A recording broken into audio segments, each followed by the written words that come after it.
My name's Chris, I'm the marketing manager here at Westwood Motor Group here in Wigan. Now today, I'd just like to present to you these two.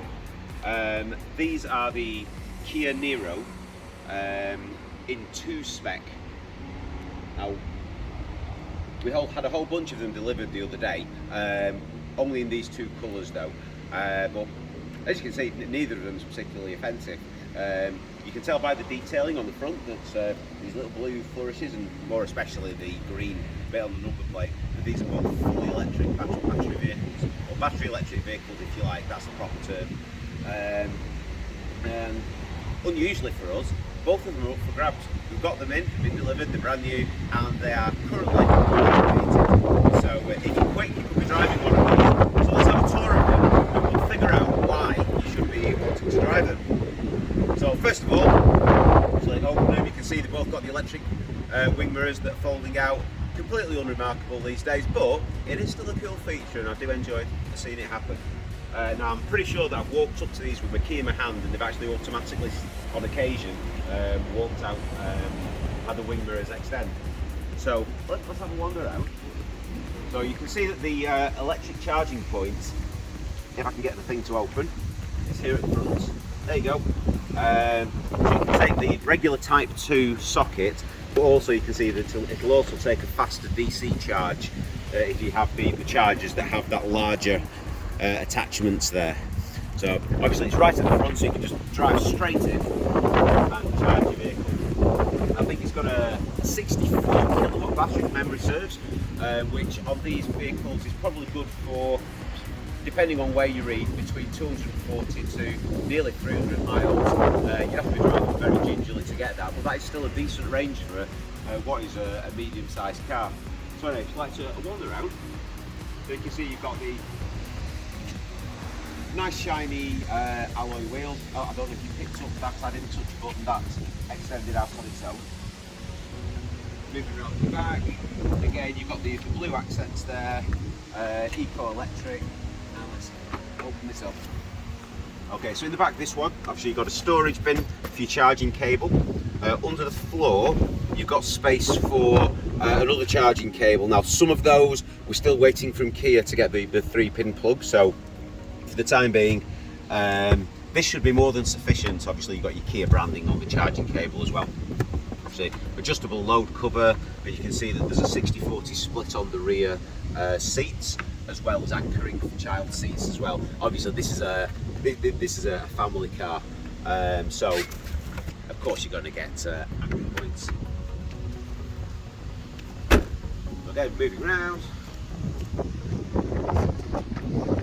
Press the button, it locks itself. There we go. No. Double tap. There we go. Okay, so again, check out the inside. You've got plenty of room, even for the not so little ones in the back of there. Just for reference, I'm 5'5". You can see, got bags of room above my head there. Loads of space. There's a central armrest. Let me shuffle over so you can see it.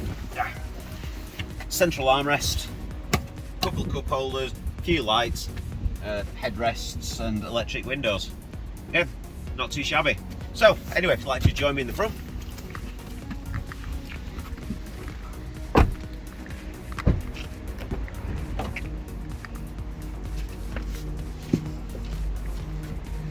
Okay, so as you can see, it's a pretty attractive cabin. Lots of gloss, lots of metallics.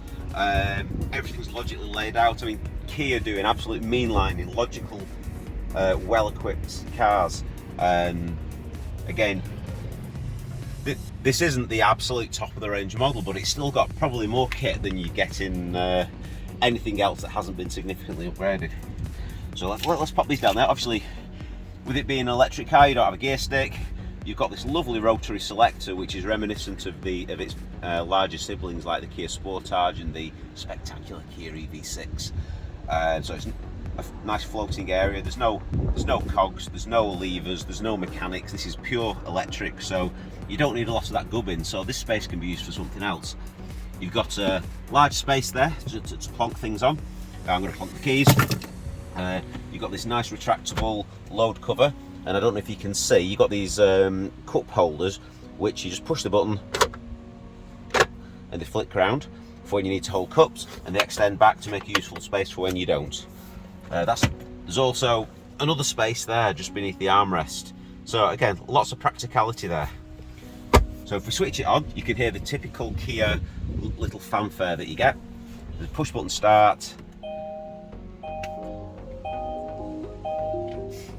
and that beeping will stop. There you go.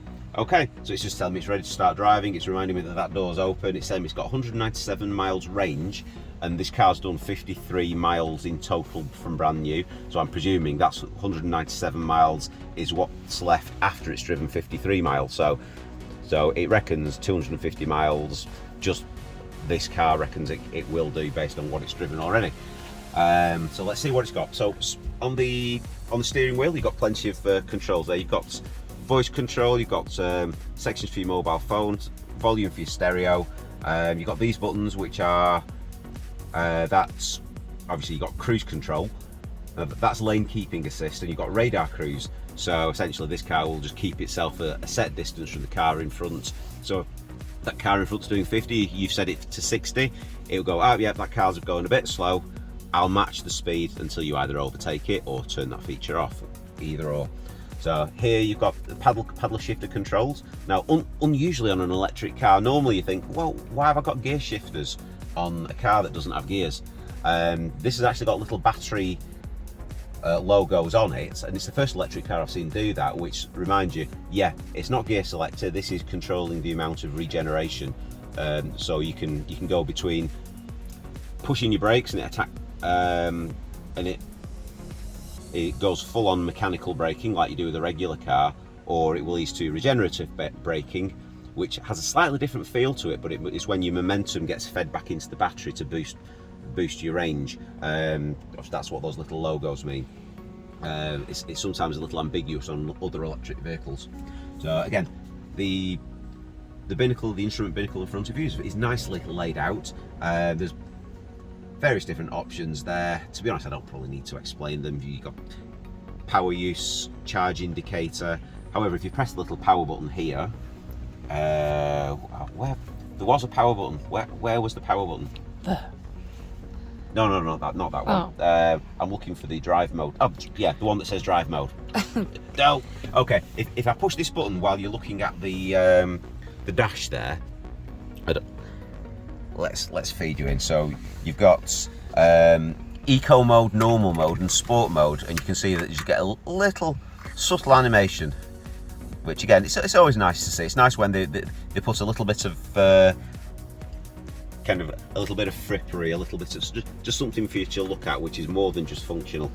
So anyway, let's look at the instrument panel. So again, this is fairly logically laid out. Now this has normally when you've got Android Auto, Apple CarPlay, you have to physically connect your car to your phone to get it. Now this will do it via Bluetooth, which is useful, and obviously the more modern systems will have it. Kia's always good with the kit after all. There's a fair few bits and pieces, obviously Android Auto, Apple CarPlay as we mentioned, some features for the EV system, just gives you extra little bits of feedback. Again, there's nothing there that you wouldn't expect, but while you're looking at that, I'll just stick it in reverse, and of course it starts beeping. That's the rear parking sensor, and you can see that there's a camera there as well. So anyway, that's annoying, so let's turn it off.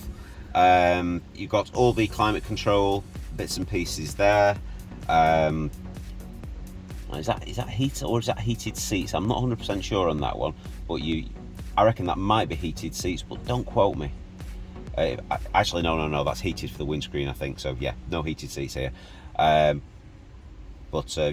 typical controls there. Now here, moving down, you've got various different outlets. You've got 2 USB sockets, and there's also a cigarette style socket just there as well. Again, I've already mentioned the little rotary drive selector. Again, you don't need a gear stick, so it doesn't need to be complicated, but that's just as easy as it comes there. What else have we got? I'm sure I've missed something. I always miss things. Oh yeah. Again, just here, it's pretty standard these days, but front and back electric windows. You can lock and unlock the car. You can lock the rear window, so the little ones in the back can't do it themselves. And then you've got a little button there, which, as well as being able to adjust the mirrors, you can also bring them in and out should you need to. There we go. Useful for small spaces and small garages. And you know what, I think I've pretty much covered most of the features of the car. There's probably something I've missed, but it gives you a flavour of this really awesome little battery electric vehicle. And it's not even that little, there's plenty of room. You know, it's a medium-sized family car, and obviously the one thing that's most important is you're not paying £2 a litre for fuel in it. You can run this on next to nothing. And of course, we always say rent, it makes more sense, especially so for electric vehicles, because electric vehicles do cost a fair bit to buy. However, if you're renting it, you don't have to pay that cost because we already have. And of course, the running costs of an electric vehicle are negligible compared to pretty much anything else. As well as if you're living in places that charge for congestion or for emissions. Obviously, this is exempt from all of those, which if you're in inner London, that could save you £600 a month, which is actually more than it costs to rent this thing, I think. So yeah, worth bearing in mind. And obviously we don't have many of these. Normally we get 10, 15, 20 vehicles at a time.